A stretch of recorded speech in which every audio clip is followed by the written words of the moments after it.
삼성전자가 실적문을 잘 열어줘도 여전히 안심할 수 없는 이유, 대외 이벤트들 불확실성이 많기 때문인데요. 이들에 대한 또 판단과 함께 주식시장 투자 전략 세워보도록 하겠습니다. 하이투자증권 투자솔루션팀의 이동근 차장과 함께합니다. 어서 오십시오. 미중 무역 협상 얘기부터 해보도록 할 텐데 이건 스몰딜이 돼도 걱정일 것 같고 안 되면 더 걱정일 것 같고 지금 분위기는 그렇게 가고 있습니다. 뭐 스몰딜이라고 시장이 만족하겠냐라는 얘기까지 지금 나오고 있는데 글쎄요, 좀 어떻게 보세요? 결과도 궁금하고 이걸 시장이 어떻게 받아들일지도 좀 궁금해서요. 일단 뭐 시장에서 지금 어느 정도 스몰딜에 대한 기대감은 뭐 이제 이미 많이 이제 나와 있는 상황이고요.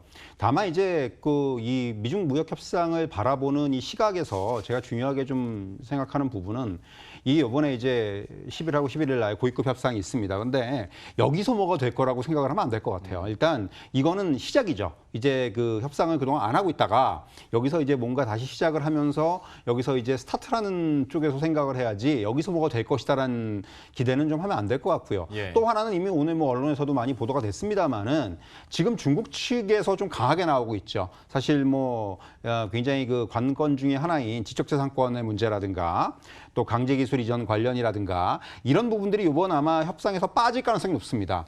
그러면 결국 그 스몰딜이 되더라도 사실 좀 글쎄요. 이게 좀 그 아주 낮은 단계의 스몰딜이라고 할 수가 있을 것 같은데 과연 앵커께서 말씀하신 대로 시장에서 그 부분을 그 만족을 하겠느냐. 저는 이제 그 부분이 굉장히 중요할 것으로 생각이 되고요. 사실 어쨌든 간에 이제 그 다시 그 협상 국면으로 접어들었고 일단 뭐 당분간은 이러한 협상 관련된 뉴스 플로우라든가 어떤 양국의 제스처라든가 이런 거에 따라서 주가에 또 등락이 나타나지 않겠는가, 변동성이 나타나지 않겠는가 이렇게 말씀드릴 수가 있겠고 저는 사실 스몰딜이 된다고 하더라도 사실 스몰딜의 시점은 한 11월 정도가 되지 않겠는가 하는 생각이 들어요. 왜 그런 말씀을 드리냐면은 일단 뭐 협상 범위도 범위지만은 일단 뭐 미국 대통령 선거 일정이라든가 그리고 이제 뭐 지금 트럼프 대통령의 탄핵 이슈가 또 작용하고 있지 않습니까? 결국 이런 부분들을 그 감안한다면은 앞에서 말씀드린 대로 중국 측에서 좀 더 강하게 나갈 가능성이 많고 과연 미국 측이 이런 부분을 어디까지 수용하느냐가 이번 협상의 키가 될 것으로 보이고 11월 달에 이제 이제 뭐 에이펙 회담이 있는데 여기서 아마 이제 정상들 간의 어떤 탑다운 방식의 뭔가 뭐 이제 그런 게 있지 않겠는가라는 게 제 이제 일단 추측인데 뭐 일단 중요한 것은 당장 내일 모레부터 시작이 된다는 부분. 이게 지금은 이게 포인트다. 이렇게 말씀드릴 수 있을 것 같습니다. 시간을 조금 더 두고 한번 지켜봐야 될 것 같고 어떤 결과가 나오든 시장이 이것을 어떻게 해석하고 받아들이느냐도 좀 중요한 포인트가 될 것 같습니다. 이 부분은 계속 저희가 분위기 살펴보도록 하겠고요. 지난주에 있었던 미국의 어떤 경제 지표들이 있지 않습니까? 제조업이나 비제조업은 모두 안 좋게 나왔는데 고용보고서가 그나마 좀 달래줬습니다. 근데 고용보고서도 사실 냉철하게 한번 분석을 해보면 좋은 것도 있고 안 좋은 것도 있었지 않습니까? 그러면 미국의 경기를 지금으로서는 어떻게 판단해야 됩니까? 일단 뭐 팩트로 말씀을 드리면은 9월 실업률이 3.5%가 나왔는데 이게 50년 만에 최저치예요. 그러니까 이것만 놓고 보면 굉장히 좋은 거예요, 사실. 그렇죠? 이제 비농업 부문의 신규 고용도 증가세를 유지를 했고 결국은 이제 고용 시장의 어떤 전반적인 여건은 굉장히 긍정적이다 이런 분석이 가능합니다. 그런데 중요한 건 이제 좀 더 세부적으로 들어가 보면은 제조업 분야를 중심으로 해서는 고용 부진이 이어지고 있다는 거죠.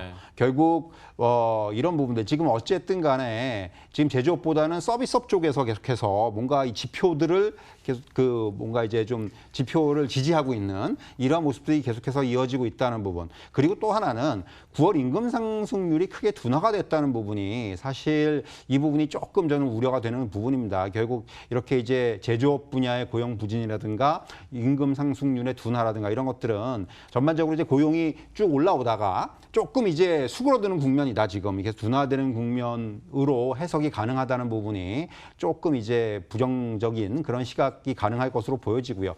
결국 중요한 것은 이제 중요한 지표라면은 향후에 소비 둔화 여부입니다. 아시겠지만 이제 미국의 그 GDP는 거의 70%가 소비에서 이제 그 결정이 돼요. 소비가 차지를 합니다. 그러니까 지금 명목임금 증가율이라든가 서비스업의 고용도 이제는 둔화 국면으로 접어들는 초입에 있습니다. 그렇기 때문에 결국 향후 이제 뭐 대중관세 부가 여파가 본격화되고 이렇게 되면은 이제 결국 돈을 안 쓰는 소비가 둔화되는 국면으로 전이가 될 수가 있다는 부분이죠. 예. 결국 이러한 것들이 향후에 가장 중요한 상황이다. 결국 이 소비에서 만약에 조금 지표가 안 좋게 나오면은 네. 미국 경제도 조금 이제 위기에 올 수 있다라는 그런 분석들이 가능하기 때문에 예. 그렇게 되면은 뭐 아시다시피 이제 연준이 절대적으로 추가적인 금리나 사이클에 접어들어야 될 것으로 보여지고요. 결국 이런 소비 지표에 따라서 어떤 연준의 어떤 그런 그 금리라든가 이런 부분들이 결정되지 않겠는가 그렇게 말씀드릴 수 있을 것 같습니다. 지금 그나마 시장에서 미국 시장을 바라보면서 기대하고 있는 게 연준의 금리 인하와 소비 지표의 개선, 호조세인데 여기서 또 자칫 잘못하면 또 악재가 될 수 있는 만큼 그 지표들도 계속 예의주시해 보도록 하겠고요.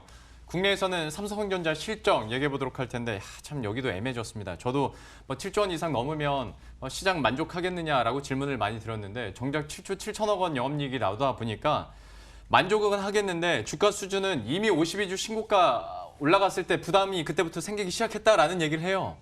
어떻게 봐야 됩니까? 삼성전자의 주가는. 사실 뭐 이 3분기 실적 오늘 이제 발표가 점정식 나왔지만은 이게 이제 예상을 훨씬 뛰어넘은 거죠. 네. 지금 이제 어떻게 보면은 컨센서스의 상단보다도 위에서 이제 그렇죠. 나온 건데 예.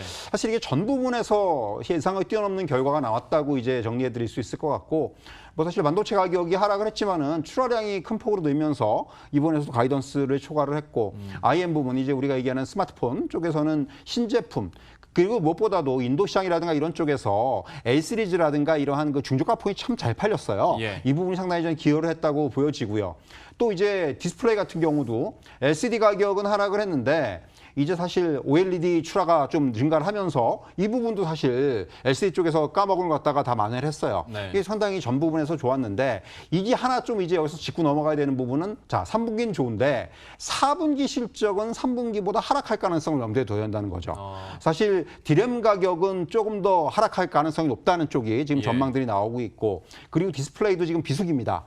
이런 부분들 그리고 또 하나 중요한 부분은 연말 보너스도 고려를 해야 돼요. 그렇기 때문에 이런 거를 본다면은 4분기 실적은 조금 이제 줄어들 수 있다. 이 부분은 꼭 염두에 둬야 되고 하지만 내년 1분기부터는 다시 지금 상황에서는 낸드 상승폭이 확대가 되고 또 디램 가격도 어느 정도 안정을 할 것으로 보여지고 또 IM 부분은 지금 이런 추세라면은 이제 여기다 이제 뭐 새로운 시리즈까지 잘 팔리고 하면은 본격적으로 실적이 좀 나타나지 않겠는가. 그래서 지금 봐야 되는 건 4분기보다는 내년 1분기다. 네. 이렇게 말씀드릴 수 있겠고 결국 이렇게 4분기에 다시 한번 어느 정도 이제 주가가 만약에 4분기 실적으로 인해서 좀 흔들린다면은 이 부분이 어떻게 보면은 지금 주식을 조금 이제 다시 매수할 수 있는 좋은 기회가 나오지 않겠는가 저는 그렇게 판단이 됩니다. 다른 굵직한 거 생각하다 보니까 그 4분기 일회성 비용을 깜빡하고 있었네요. 근데 이것도 감안을 하자라고 얘기하면서 우리들의 초점은 1분기로 가야 된다라고 얘기를 해주셨는데 LG전자도 그러면 비슷한 맥락에서 얘기할 수 있을 것 같아요. 역시 깜짝 실적을 발표했는데 증권사에서도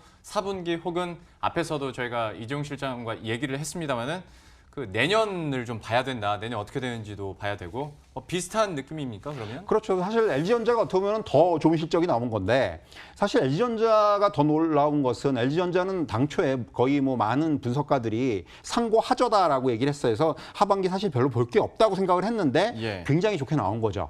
그러니까 이번에 이제 사실 중요한 부분은 그동안 고치거리였던 그 스마트폰 사업부 쪽에서의 적자폭이 축소가 됐다는 부분, 비용의 어떤 이런 구조가 좀 바뀌면서 그리고 연결 대상인 LG노텍이 아무래도 이 애플의 어떤 이런 실적과 맞물리면서 굉장히 좀 긍정적으로 나왔다는 부분이 이 실적에 이제 많이 기여를 했고요. 예. 사실 TV라든가 가전이라든가 이런 쪽은 견조합니다. 그런데 이제 4분기 역시 이제 좀 우려되는 부분은 에어컨이라든가 이런 쪽에서 매출이 약화될 것이고요. 그리고 이제 뭐 이런 부분들. 근데 하지만 이제 그 스마트폰 같은 경우는 4분기에도 이런 적자 축소의 흐름들이 이어질 것으로 보여집니다. 지금 무엇보다도 원가 개선의 어떤 흐름들이 이어지고 있기 때문에 사실 LG전자도 삼성전자와 마찬가지로 저는 내년이 중요하다. 내년에 이제 공기청정기라든가 지금 건조기라든가 스타일러라든가 이러한 소위 말하는 신가전 분야가 이제 본격적으로 수익성의 이제 기여가 되는 이러한 아마 해가 될 것으로 보여지고 또 하나는 OLED TV 시장이 확대가 되고 있습니다. 예. 이쪽에서 이제 본격적으로 좀 실적에 기여하는 이러한 흐름들이 나온다면은 LG전자도 마찬가지로 이제 실적이 바닥을 찍으면서 좀 턴어라운드하는 이런 흐름들이 내년에 좀 본격화되지 않겠는가 그렇게 기대를 할 수 있을 것 같습니다. 예, 역시 LG전자 필두로 해서 대형 IT주들 내년 초입까지는 계속 한번 지켜봐야 될 것 같고요. 제약바이오 얘기도 한번 해보도록 할 텐데 여기는 좀 되게 애매해지고 있어요. 그러니까 오르는 건 좋은데 내가 안 갖고 있으면 이거 접근하기는 좀 쉽지 않거든요. 코스닥 시총 2위 종목이 막 상한가 기록하고 하는 판이니 이걸 어떻게 해야 될까? 아예 무시할 수는 또 없을 것 같고 어떻게 보세요? 사실 지금 말씀하신 대로 신규 진입은 쉽지가 않습니다. 이게 지금 이렇게 급등을 하고 막 이런 흐름에서 신규 진입은 쉽지가 않고 사실 지금 일단 이 주가들을 보면은 단기적으로 워낙 하락폭이 컸죠. 네. 뭐 신라젠 같은 경우 뭐 8,000원대, 뭐 굉장히 급락을 한 거지 않습니까? 그러니까 결국 이런 그 하락폭이 큰 상황에서 뭔가 이제는 지금까지 악재가 전부 반영이 되는 국면이었다면 이제는 작은 호재의 종목이 좀 이제 과한 반응을 보이는 국면이다. 예. 전 이렇게 좀 말씀을 드리고 싶고 또 일부 종목들은 일부 언론에서도 보도가 됐지만은 공매도에 따른 쇼커버링이 좀 이제 크게 나타나면서 이런 부분들도 역시 수급적인 영향을 미치고 있다 이렇게 말씀드릴 수가 있겠고 다만 지금 나오고 있는 재료들이 회사의 자체적인 판단 또 자체적인 어떤 결과 이런 발표라는 점에서 향후에 이제 오늘 뭐 일부에서도 지적이 있었습니다만은 검증이라든가 또 객관성이라든가 이런 측면들을 좀 고려할 필요가 있을 것 같아요.